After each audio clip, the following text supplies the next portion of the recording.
నెల్లూరు నగరంలో దోమలు లేకుండా చేరనే లక్ష్యంతో మంత్రి నారాయణ గారి ఆదేశానుసారం 9వ డివిజన్లో ఈ రోజు 2వ విడతగా ఆయిల్ పాల్స్ వేయడం జరుగుతుంది. అదేవిధంగా స్ప్రే కానీ ఇక్కడ ఉన్న శానిటేషన్ సిబ్బంది కూడా ఎప్పటికప్పుడు అత్యాధునికంగా డ్రోన్ స్ప్రే కూడా చేయడం జరిగింది.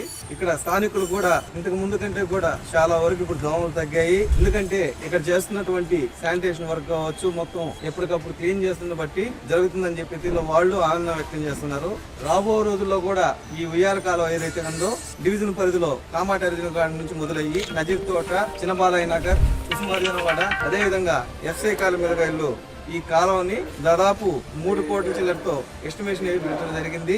దాన్ని కూడా త్వరలో ఆర్సీసీ డ్రైన్ గా కట్టి దానిపైన కూడా మూతలు వేస్తే దోమలు కూడా అక్కడ చేరకుండా ఉంటాయనే ఉద్దేశంతో యూజీడీకి సపోర్ట్ గా దీన్ని కూడా త్వరలోనే తయారు చేయడం జరుగుతుంది.